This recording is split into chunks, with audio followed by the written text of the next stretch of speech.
नमस्कार, मैं गुरुजी आप सभी का स्वागत करता हूं अपने YouTube चैनल मैथ गुरु 99 में। तो चलिए आज मैं साइंस का सेट नंबर 1 आपको बताने जा रहा हूं और आपके एग्जाम की दृष्टि से बहुत ही महत्वपूर्ण क्वेश्चन है। देखिए पूरा सेट क्या दिया गया है। तो देखिए क्वेश्चन नंबर ये पहला है, गोलीय दर्पण में फोकसांतर एवं वक्रता त्रिज्या के बीच संबंध है। तो क्या संबंध है? तो इसका ऑप्शन हो जाएगा सी, फोकस बराबर त्रिज्या बटा 2, ठीक है ना। अब बराबर आर बटा 2, ऑप्शन नंबर सी। अब इसका सेकंड क्वेश्चन देखिए क्या है, लिखा है प्रकाश के परावर्तन के कितने नियम हैं। तो प्रकाश के जो परावर्तन के नियम है वो है आपका 2, ऑप्शन नंबर बी। तीसरा देखिए, कौन सा दर्पण आमतौर पर वाहनों में पीछे देखने के दर्पण के रूप में उपयोग किया जाता है। तो तीसरा का जो ऑप्शन हो जाएगा ऑप्शन नंबर डी, उत्तल दर्पण होता है। 4 देखिए, समतल दर्पण की फोकस दूरी होती है कितना? इसका होती है अनंत पर। 5वां देखें, प्रकाश की चाल सबसे अधिक होती है। तो कहाँ पर होती है? तो शून्य निर्वात में, ठीक है, शून्य निर्वात में, सी ऑप्शन। 6ठा देखिए, कौन सा लेंस अपसारी लेंस भी कहलाता है। तो 6ठा का आंसर हो जाएगा ऑप्शन नंबर ए, अवतल लेंस।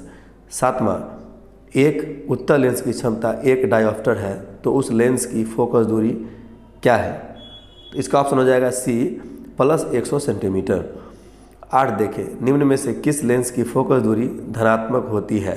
तो 8 का आंसर हो जाएगा बी, उत्तल लेंस। क्लियर। 9 देखिए, जब सूर्य का प्रकाश वायुमंडल में से गुजरता है तो वायु के सूक्ष्म कण किस रंग के प्रकाश को अधिक प्रबलता से प्रकीर्ण करते हैं। तो 9 का ऑप्शन हो जाएगा डी, नीला रंग को, ठीक है। अब देखिए क्वेश्चन नंबर 10 देखिए क्या है, यदि किसी समबाहु त्रिभुज प्रिज्म में निर्यात कोण और विचलन कोण क्रमशः 40 डिग्री और 30 डिग्री है तो आपतन कोण क्या है। तो 10 का ऑप्शन हो जाएगा ऑप्शन नंबर बी, 50 डिग्री। 11 देखें, नेत्र में प्रवेश करने वाली प्रकाश किरणों का अधिकांश अपवर्तन होता है। कहाँ होता है? तो ऑप्शन नंबर सी हो जाएगा, कॉर्निया के बाहरी पृष्ठ पर होता है। क्लियर। 12 देखें, मानव नेत्र में प्रकाश किस रास्ते प्रवेश करता है। तो 12 का ऑप्शन हो जाएगा सी, यानी कि पुतली के माध्यम से, ठीक है, पुतली के रास्ते से। 13 देखें, वायुमंडल में प्रकाश के किस वर्ण का प्रकीर्णन अधिक होता है। तो 13 का ऑप्शन हो जाएगा ऑप्शन नंबर डी, नीला। अब देखें 14 का, 100 वाट से 220 वाट वोल्ट, ठीक है, 100 वाट से 220 वोल्ट के विद्युत बल्ब के तंतु का प्रतिरोध क्या होगा। तो इसका हो जाएगा 14 का ऑप्शन हो जाएगा बी, कितना? 484 कूलम। क्लियर।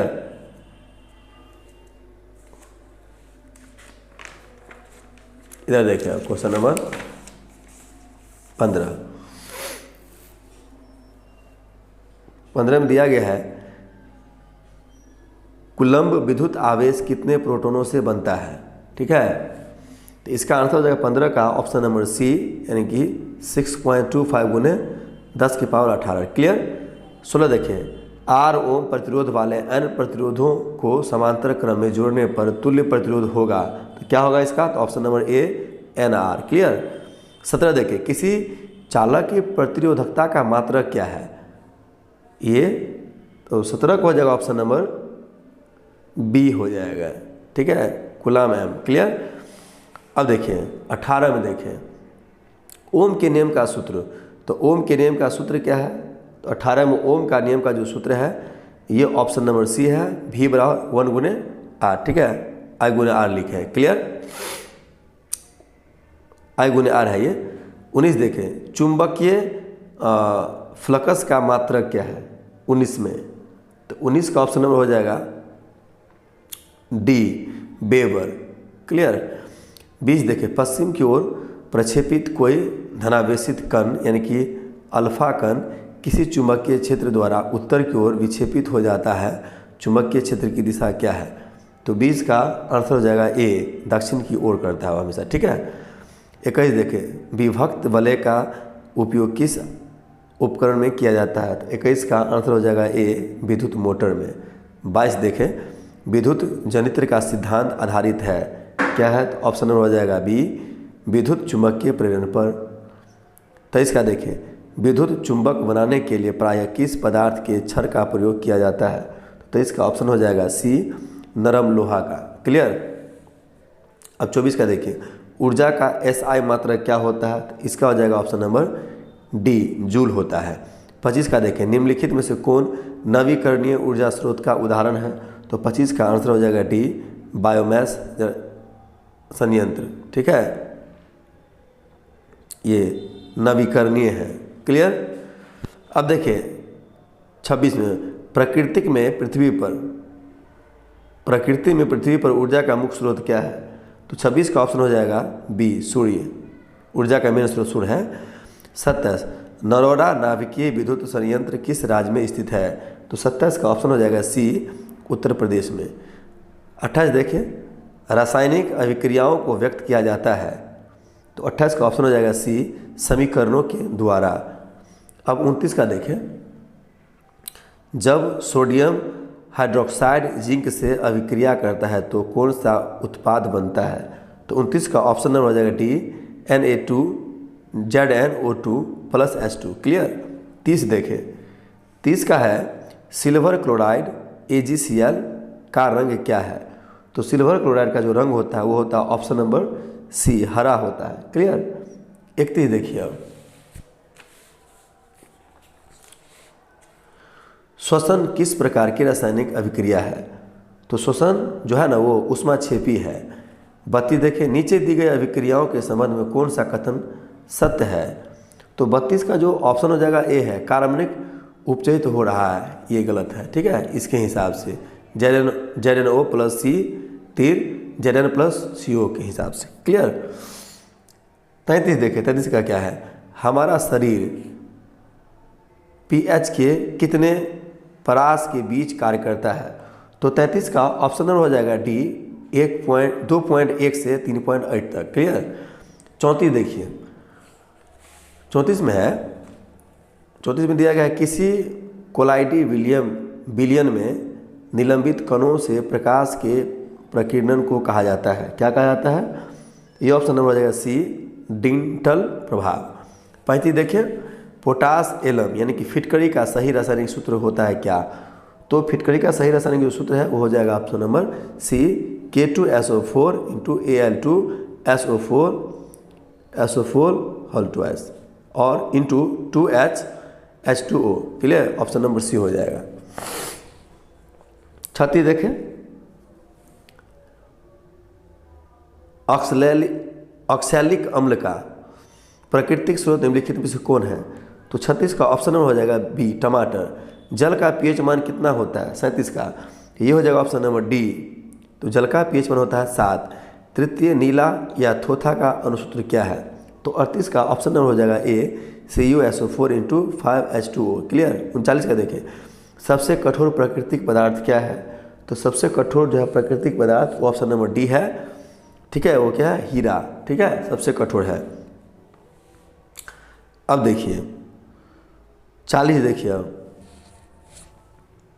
निम्नलिखित में से कौन सा पदार्थ ऑक्सीजन के संयोग नहीं करता है? तो 40 का ऑप्शन नंबर हो जाएगा बी, गोल्ड। निम्नलिखित में से किसे चाकू से काटा जाता है? 41 का ऑप्शन नंबर हो जाएगा ए। क्या हो जाएगा? ए, लिथियम को। कमरे के ताप पर द्रव अवस्था में रहने वाली एकमात्र धातु है कौन? तो ऑप्शन नंबर डी है, ब्रोमीन। जंगरोधी स्टील क्या है? तो 43 का हो जाएगा ऑप्शन नंबर सी, मिश्र धातु। एसीटोन का सूत्र क्या है? 44 का, तो ऑप्शन नंबर हो जाएगा ए, CH3COCH3। क्लियर। अब देखें 45 का, ब्यूटेन के कितने समावयवी होते हैं? तो इसका हो जाएगा ऑप्शन नंबर डी, 2 होते हैं। CHO क्रियाशील मूलक को क्या कहते हैं? तो 46 का ऑप्शन नंबर हो जाएगा बी, यानी कि एल्डिहाइड कहते हैं। क्लियर। 47 को, बेंजीन का अनुसूत्र क्या है? तो 47 में बेंजीन का अनुसूत्र हो जाएगा C6H6। क्लियर।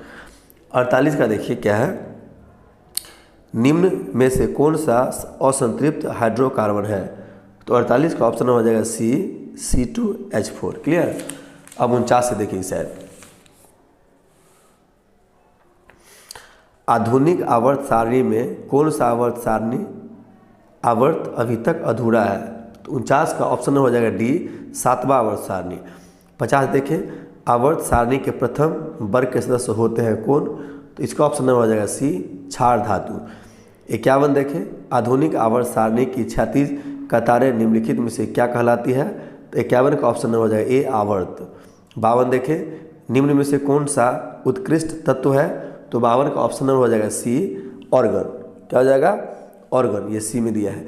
53 देखिए, आवर्त सारणी के किसी आवर्त के तत्वों में कौन सा गुण समान होता है, तो 53 का ऑप्शन नंबर हो जाएगा डी, कक्षों की संख्या। 54 देखिए, मनुष्य का हृदय प्रति मिनट कितनी बार धड़कता है, तो 54 का ऑप्शन नंबर हो जाएगा बी, 72 बार। 55 देखिए, प्रकृति में ऑक्सीजन का संतुलन कैसे बना रहता है, तो प्रकृति में ऑक्सीजन का संतुलन कैसे बना रहता है, तो 55 का ऑप्शन नंबर हो जाएगा बी, यानी कि प्रकाश संश्लेषण के माध्यम से। क्लियर। अब देखिए 56, कवक में पोषण की कौन सी विधि पाई जाती है, तो 56 का ऑप्शन नंबर हो जाएगा ए, मृतजीवी। 57 देखें, इनमें से किसकी उपस्थिति के कारण रक्त लाल दिखाई देता है, तो 57 का ऑप्शन हो जाएगा डी, यानी कि हीमोग्लोबिन के कारण। क्लियर। 58 देखें, पौधों में गैसों का आदान प्रदान किसके द्वारा होता है, तो ऑप्शन नंबर ए, रंध्रों के द्वारा। 59 देखें, पौधों में उत्सर्जी पदार्थ हैं, तो कौन है इसका, तो ऑप्शन नंबर डी, यानी कि इनमें से सभी, गोंद है, टैनिन है और रेजिन है, सभी। 60 देखिए, ऑक्सीजन का वाहक कौन है, तो ऑक्सीजन का जो वाहक है option number C, RBC, red blood cell इसको कहा था। ठीक है। मछली का श्वास नाग है क्या, तो 61 का ऑप्शन हो जाएगा बी, गिल्स। ठीक है, जिसे वो सांस लेता है। अब देखिए 62 का, मानव आहार नाल का सबसे लंबा भाग क्या है, तो 62 का ऑप्शन हो जाएगा ए, छोटी आंत सबसे लंबा होता है। 63 देखिए, इंसुलिन की कमी के कारण रोग क्या होता है, तो 63 में ऑप्शन नंबर बी, मधुमेह, जिसको डायबिटीज बोलते हैं। ठीक है, चीनी बीमारी बोलते हैं। ठीक है, इसी को चीनी बीमारी बोलते हैं, डायबिटीज बोलते हैं, मधुमेह बोलते हैं। क्लियर। 64 देखें, पॉन्स मेडुला और अनुमस्तिष्क क्या है, देखिए तो 64 का ऑप्शन हो जाएगा ऑप्शन नंबर सी, पस मस्तिष्क का हिस्सा है। 65 देखें, मस्तिष्क का कौन सा भाग शरीर की स्थिति तथा संतुलन का अनुसरण करता है, तो 65 का ऑप्शन नंबर हो जाएगा सी, अनुमस्तिष्क। 66, मस्तिष्क उत्तरदायी है किसका, तो ऑप्शन नंबर सी, डी, सभी का, यानी सोचने के लिए भी, हृदय स्पंदन के लिए भी, शारीरिक संतुलन के लिए, सभी के लिए मस्तिष्क उत्तरदायी होता है। सब नियंत्रण मस्तिष्क से होता है। ठीक है। अब देखिए 67, पुष्पी पौधों में लैंगिक जनन किसके द्वारा होता है, तो 67 का ऑप्शन नंबर हो जाएगा सी, फूलों के द्वारा। 68 देखिए, पराग कोष में होते हैं, तो क्या होते हैं, ऑप्शन नंबर डी, परागकण। ठीक है। 69 देखिए, फूल में नर प्रजनन अंग होता है, तो क्या होता है, ऑप्शन नंबर ए, पुंकेसर। 70 देखें, निम्नलिखित में से नर युग्मक कौन है, तो 70 का जो हो जाएगा ऑप्शन नंबर ए, शुक्राणु। और गुणसूत्र बने होते हैं कौन चीज़ से, तो 71 का हो जाएगा ऑप्शन नंबर सी, डीएनए तथा प्रोटीन के। कीटों के पंख और चमगादड़ के पंख किस तरह के अंग हैं, तो 72 का ऑप्शन नंबर हो जाएगा सी, समवृत्तीय अंग। 73, निम्नलिखित में से कौन एक उभयलिंग जंतु है, तो 73 का ऑप्शन हो जाएगा ए, केचुआ। ठीक है। और उड़हुल किस प्रकार का फूल है, ठीक है, तो 74 का हो जाएगा ऑप्शन नंबर ए, द्विलिंगी। क्लियर। आप 75 का देखिए, निम्नलिखित में से कौन से समूहों में केवल जैव निम्नीकरण पदार्थ है, तो 75 का ऑप्शन हो जाएगा डी, यानी कि केक, लकड़ी एवं घास। 76 का देखिए, निम्नलिखित में से कौन सा एक प्राकृतिक पारिस्थितिकी तंत्र है, तो 76 का ऑप्शन हो जाएगा सी, झील। निम्नलिखित में से कौन आहार श्रृंखला का निर्माण करते हैं, 77 का हो जाएगा ऑप्शन नंबर बी, घास, बकरी तथा मानव। ठीक है। इसका क्या मतलब है, इसका मतलब घास पर निर्भर करता है बकरी, और बकरी पर निर्भर करता है मनुष्य। ठीक है, सब, यानी कि घास को बकरी खाता है, बकरी को मनुष्य भी खाता है। हो गया ये। और 78 देखिए, निम्नलिखित में से कौन सा पर्यावरण अनुकूलन सही है, तो 78 का ऑप्शन नंबर हो जाएगा सी, मोटरसाइकिल से चलना। वन संरक्षण का उपाय क्या है, तो 79 का ऑप्शन नंबर हो जाएगा डी, यानी कि नए वृक्षारोपण द्वारा भी, वनों की कटाई पर रोक से भी, जनसंख्या वृद्धि के रोक पर ही, यानी कि इनमें से सभी ऑप्शन नंबर डी। 80 देखिए, 80 में ऑप्शन दे रहा है कि टिहरी बांध का निर्माण किस प्रदेश में किया गया। तो 80 का ऑप्शन हो जाएगा इसका आंसर बी, उत्तराखंड में किया गया। ठीक है, तो चलिए उम्मीद करता हूँ यहाँ तक आपको पूरा समझ में आएगा। अब मैं आपको नेक्स्ट वीडियो में मुलाकात करता हूँ, तब तक के लिए आपको बहुत बहुत धन्यवाद।